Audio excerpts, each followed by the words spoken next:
जब माता सीता को ढूंढते हुए हनुमान जी लंका पहुंच गए थे, तो क्या आप जानते हैं कि माता सीता ने उनसे क्या कहा था?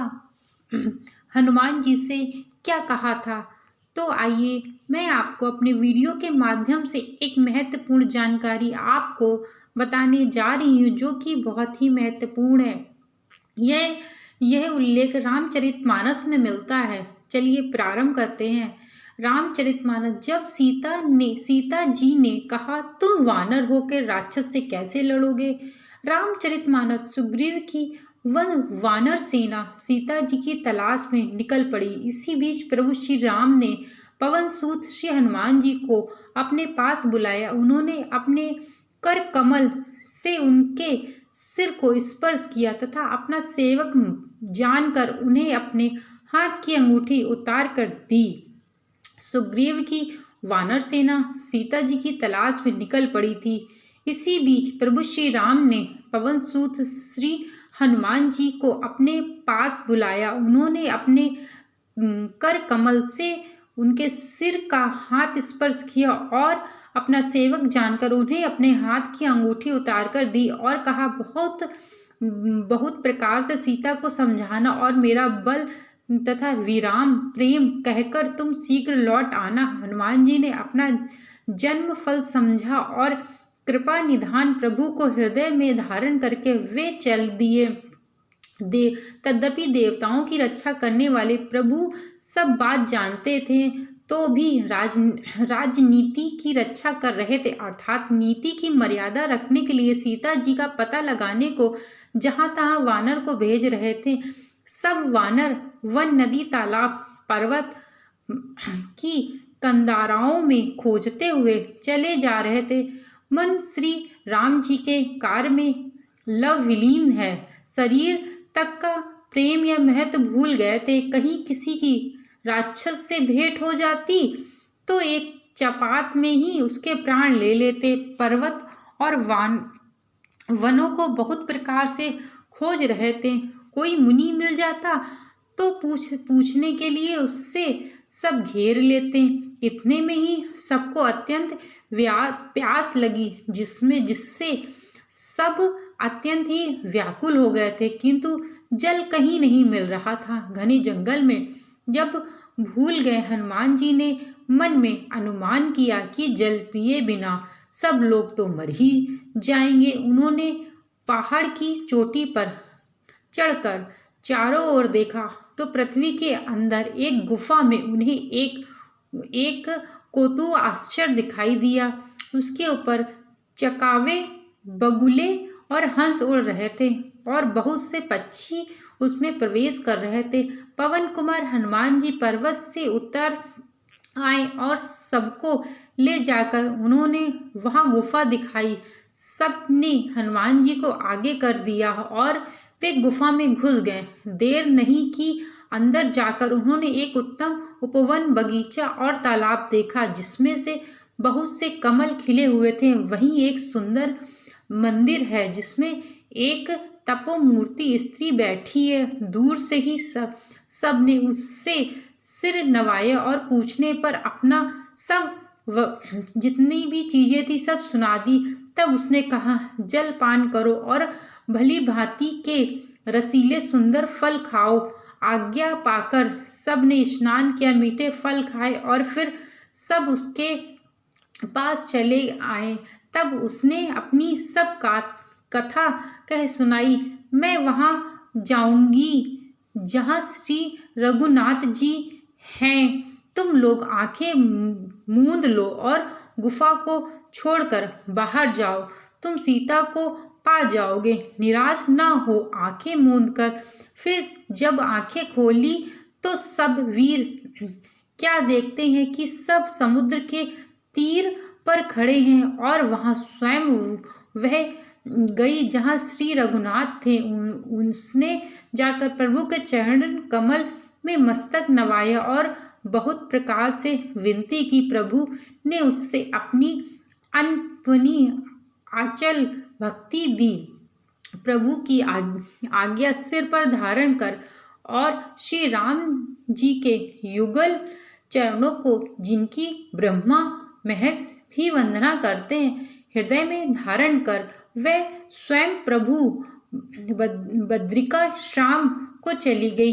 यहाँ वानर गण मन में विचार कर रहे थे कि अवधि तो बीत गई पर काम कुछ नहीं बना।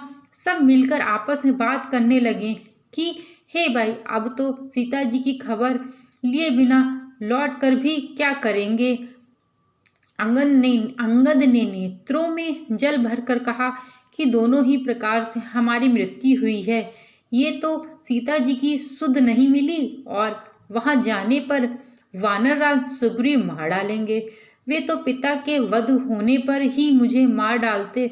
श्री राम जी ने ही मेरी रक्षा की है, इसमें सुग्रीव का कोई एहसान नहीं है। अंगद बार बार सबसे कह रहे थे कि अब मरण हुआ, इसमें कुछ भी संदेह नहीं हुआ है। वानर वीर अंगद के वचन सुनते ही किंतु कुछ बोल नहीं सकते। उनके नेत्रों में जल भर आया। एक क्षण के लिए सब सोच में मगन हो रहे थे। फिर सब ऐसा वचन कहने लगे, हे सुयोग युवराज, हम लोग सीता जी की खोज के लिए बिना नहीं लौटेंगे। ऐसा कहकर लवण सागर के तट पर जाकर सब वानर कुश बिछाकर बैठ गए। जामवन ने अंगद का दुख देखकर विशेष उपदेश की कथा कही। वे बोले, तात, श्री राम जी को मनुष्य न मानो, उन्हें निर्गुण ब्रह्म आज्ञा और आजन्म समझो। हम सब सेवक अत्यंत बड़े भागी हैं जो निरंतर सवगुण ब्रह्मर श्री राम जी में प्रति रखते हैं। देवता, पृथ्वी, गौ, ब्राह्मण के लिए प्रभु अपनी इच्छा से अवतार लेते हैं। वह सगुण उपासक इस सब प्रकार के मोक्षों को त्याग कर उनके सेवा में साथ रहते हैं। इस प्रकार जामवन बहुत प्रकार से कथा कह रहे हैं। इनकी बातें पर्वत की कंधार में समाती हैं। बाहर निकलकर उसने बहुत से वानर देखे। तब वह बोला, जगदीश्वर ने मुझको घर बैठे बहुत सारा आहार भेज दिया है। आज इन सबको खा जाऊंगा। बहुत दिन बीत गए हैं, भोजन के लिए बिना मर रहा था। पेट भर के भोजन कभी नहीं मिला है। आज विधाता ने एक ही बार में बहुत सा भोजन दे दिया है। गिद्ध के वचन कानों से सुनते ही सब डर गए कि अब सचमुच ही मरना होगा। यह हमने जान लिया है कि फिर उस गिद्ध को देखकर सब वानर उठ खड़े हुए। जामवन के मन में विशेष सोच हुआ कि अंगद ने मन में विचार कर लिया है, आहा, जटायु के समान धन्य कोई नहीं है। श्री राम जी के कार्य के लिए शरीर को छोड़कर वह परम बड़ा भागी भगवान के परम धाम को चला गया है। हर्ष और शोक से युक्त वाणी सुनकर वह पक्षी वानरों के पास आया। वानर डर गए। उनके भय करके उसने पास आकर जटायु का हाल पूछा। तब उन्होंने सारी कथा कही। उससे यह सुनाई। भाई जटायु की करनी सुनकर संपत्ति ने बहुत प्रकार से श्री रघुनाथ जी की महिमा वर्णन की। उसने कहा, मुझे समुद्र के किनारे ले चलो, मैं जटायु को तिलांजलि दे दूंगा। इस सेवा के बदले मैं तुम्हारा वचन में सहायता करूंगा। जिसे तुम खोज रहे हो उसे पा जाओगे। समुद्र के तीर पर छोटे भाई जटायु की क्रिया करके संपत्ति अपनी कथा कहने लगा। हे वीर वानर, सुनो, हम दोनों भाई उठती जवानी में एक बार आकाश में उड़कर सूर्य के निकट चले गए। वह जटायु तेज नहीं सह सका, इससे लौट आया। मैं अभिमानी था, इसीलिए सूर्य के पास चला गया। अत्यंत अपार तेज से मेरा पंख जल गया। मैं बड़े जोर से चीख मार कर जमीन पर गिर पड़ा। वह चंद्रमा नाम का एक मुनि ने मुझे देखकर उन्हें बड़ी दया लगी। उन्होंने बहुत प्रकार से मुझे ज्ञान सुनाया और मेरे देह जनित देह संबंधी अभिमान को छुड़ा दिया। उन्होंने कहा, त्रेता युग में साक्षात परम ब्रह्म मनुष्य शरीर का धारण करके उनकी स्त्री को राक्षसों का राजा हर ले जाएगा। उसकी खोज में प्रभु दूत भेजेंगे। उनसे मिलने पर तू पवित्र हो जाएगा और तेरे पंख उग जाएंगे। चिंता न कर, उन्हें तू सीता जी को दिखा देना। मुनि की वाणी आज सत्य हुई है। अब मेरे वचन सुनकर तुम प्रभु का कार्य करो। त्रिकुट पर्वत पर लंका बसी है। वहाँ स्वभाव से ही निडर रावण रहता है। वह अशोक नाम का उपवन है, बगीचा है जहाँ सीता रहती है। इस समय भी वे सोच में मगन बैठी है। मैं उन्हें देख रहा हूँ, तुम नहीं देख सकते, क्योंकि गिद्ध की दृष्टि अपार होती है। क्या करूँ, मैं बूढ़ा हो गया हूँ, नहीं तो तुम्हारी कुछ तो सहायता अवश्य ही कर सकता था। जो 100 योजन समुद्र लांघ जाएगा, बुद्धि निधि होगा, वह श्री राम जी का कार्य कर सकेगा। निराश होकर घबराओ मत, मुझे देखकर मन में धीरज धरो। देखो, श्री राम जी की कृपा से देखते ही देखते मेरा शरीर कैसा हो गया है। पापी भी जिनका नाम स्मरण करके अत्यंत भव सागर से तर जाते हैं, तुम उनके दूत हो। अतः कायरता छोड़कर श्री राम जी को हृदय में धारण करके उपाय करो। काका भूषणी कहते हैं, गरुण राज जी इस प्रकार कहकर जब गिद्ध चला गया, तब उन वानरों के मन में अत्यंत विस्मय हुआ। सब किसी ने अपना अपना बल कहा, पर समुद्र के पार में सभी ने संदेह प्रकट किया। राक्षस जामवन कहने लगे, मैं बूढ़ा हो गया हूँ, शरीर में पहले वाले बाल का लेस भी नहीं रहा है। जब खरीर खार के शत्रु श्री राम वामन बने थे, तब मैं जवान था और मुझे बड़ा बल था। बलि के बांधते समय प्रभु इतने बड़े कि उस शरीर का वर्णन नहीं हो सकता, किंतु मैंने 2 ही घड़ी में दौड़कर 7 प्रदक्षिणाएं कर ली है। अंगद ने कहा, मैं पार तो चला जाऊंगा, परंतु लौटते समय के लिए हृदय में कुछ संदेह है। जावन ने कहा, तुम सब प्रकार से योग्य हो, परंतु तुम सबके नेता हो, तुम्हें कैसे भेजा जाए। तब जावन ने श्री हनुमान जी से कहा, हे हनुमान, हे बलवान, सुनो, तुमने यह क्या छुपा साधा रखी है? चुप्पी क्यों साध रखी है? तुम पवन के पुत्र हो और बल में बलवान के समान हो। तुम बुद्धि, विवेक और विज्ञान की खान हो। जगत में कौन सा ऐसा कठिन काम है जो हे तात तुमसे ना हो सके? श्री राम जी के कार्य के लिए ही तो तुम्हारा अवतार हुआ है। यह सुनते ही हनुमान जी पर्वत के आकार के अत्यंत विशाल काया हो गए। उनका सोने का सा रंग है, शरीर में तेज सुशोभित है, मानो दूसरा पर्वत का राजा सुमेरु हो। हनुमान जी ने बार बार सिंहंद करके कहा, मैं इस खारे समुद्र को खेल में ही लांग सकता हूँ और सहायकों सहित रावण को मारकर त्रिकुट पर्वत को उखाड़ यहाँ ला सकता हूँ। हे जावद, मैं तुमसे पूछता हूँ, मुझे उचित सीख दे कि मुझे क्या करना चाहिए। जावन ने कहा, हे तात, तुम जाकर इतना ही करो कि सीता जी को देख कर लौट आओ और उनकी खबर कह दो। फिर कमल नयन श्री हनुमान जी अपने बाहुबल से ही राक्षसों का संहार कर सीता मैया को ले आएंगे। केवल खेल के लिए ही वे वानरों की सेना साथ लेंगे। जावन के सुंदर वचन हनुमान जी के हृदय को बहुत ही भाए। वे बोले, हे भाई, तुम लोग दुखी सहकर कंद मूल फल खाकर तब तक मेरी यहाँ प्रतीक्षा करो जब तक मैं सीता जी को देखकर लौट न आऊँ। काम अवश्य होगा क्योंकि मुझे बहुत ही हर्ष हो रहा है। यह कहकर सबको नमस्ते करके वह वहाँ से चले गए। रघुनाथ जी को धारण करके हनुमान जी हर्षित होकर चले गए। समुद्र के तीर पर एक सुंदर पर्वत था।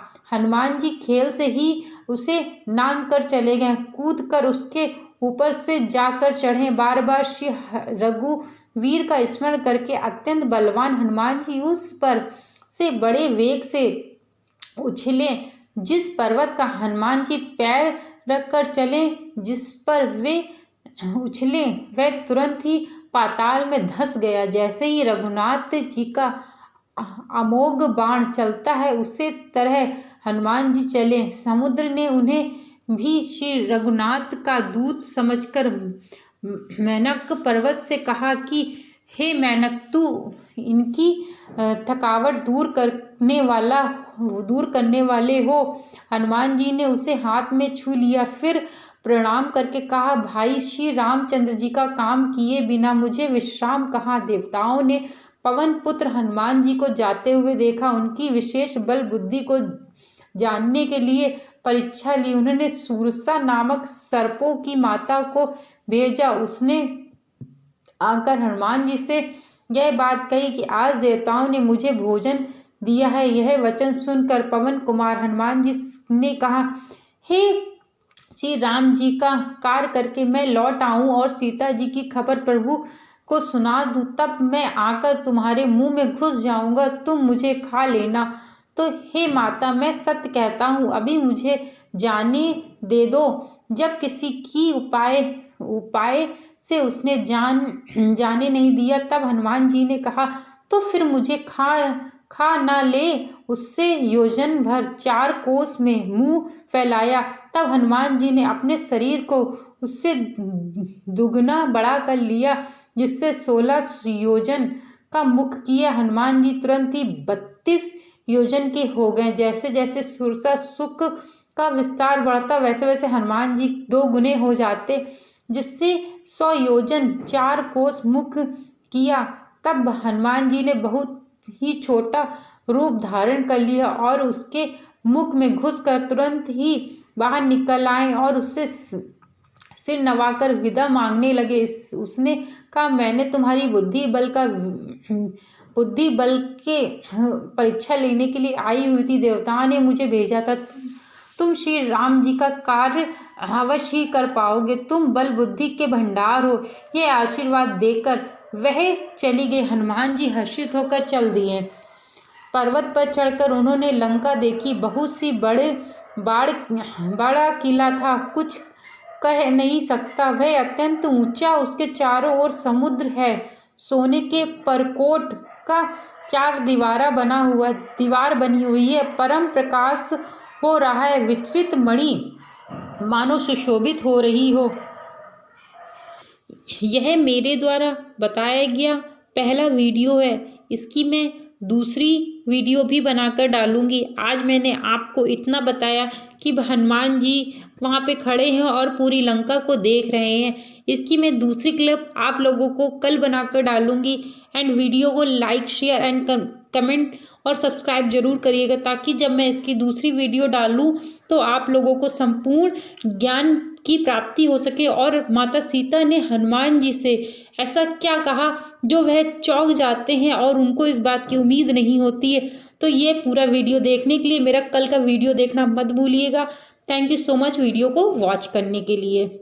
और नीचे एक बेल आइकन है, उसको ज़रूर से ज़रूर क्लिक कर दीजिएगा, ताकि जब मैं वीडियो डालूँ तो आपको तुरंत नोटिफिकेशन उसकी मिल सके।